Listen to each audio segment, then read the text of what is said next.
Angat yan.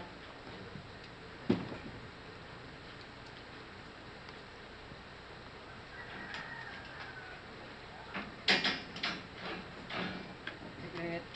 Okay, ito yun. Dito sa pot. Oh, tulog.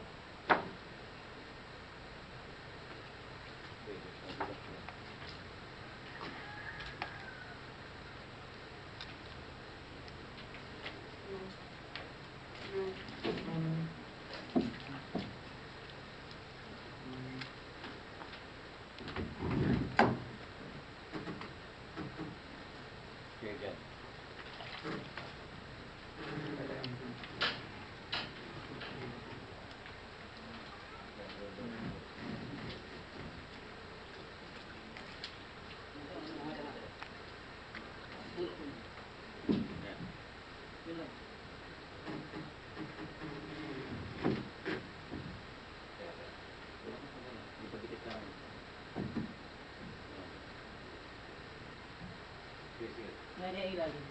Ito nakatama sa bakal. Ito ano? Ito. Ngayon pa, wala alisan yung kahoy sa baba. Ito isa. Pa? Wala alisan yung kahoy sa baba. Ha? Wala alisan yung kahoy sa baba, yung nakaganon. Ano ba? Ano? Yung nakaganon. Oo, bakit? Wala alisan. Ay, tatas pala to. Kawakawa yun eh.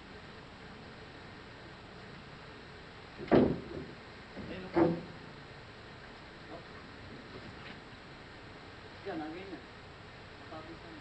Bubuhatin pa yan.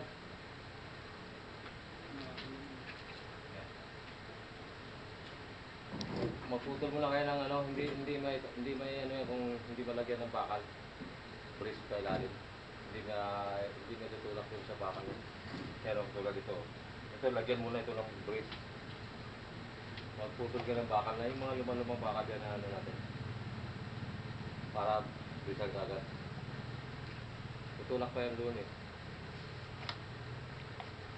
Tayo nga na atay apat. Turok ko dito. Magputol mo na ng bakal. Mga ganyan o. Parang brace dito. Dito na yung dito. Buhatin nyo paloob. Yung silalim. May kawali. May kawali. Sige. Alalayan ko rito. Alisin mo muna yung ano. Angat to sabi ko na pa magpagawa. Sige. Yun. Pa. Sige. Angat. Angat. Hindi, ganun muna. Kabo bubuhatin pa loob. Yan. Pasikan dyan. Yan. Malapit na o. Yun. Ayos na. Bibilisan nyo dyan para hindi...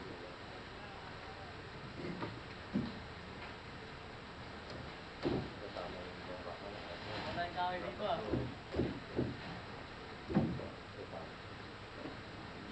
Tumama din sa bakal.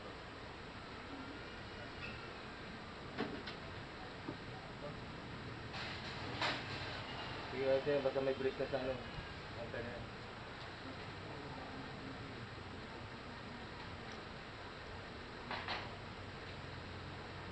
May konti ilalim tayo. May konti ilalim. Ha? Ilalim na. Kulang pa yan, no? Pupukpukin ba yan para tumigit pa din? Dapat ka nasa gitna yung bakal niyan eh. Sabi dyan ah. Yung bakal niya nasa gitna dapat. Tumama ito sila eh. Ito. Tumama yung dalawa eh.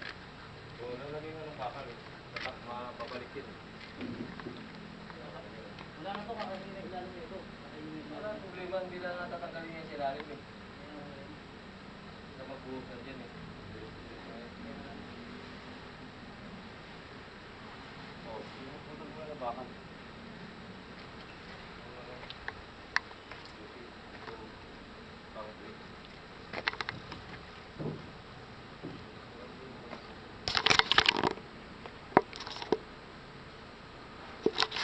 Init. Ano na ito ah? Initan eh. Oo, para hindi kayo tulad.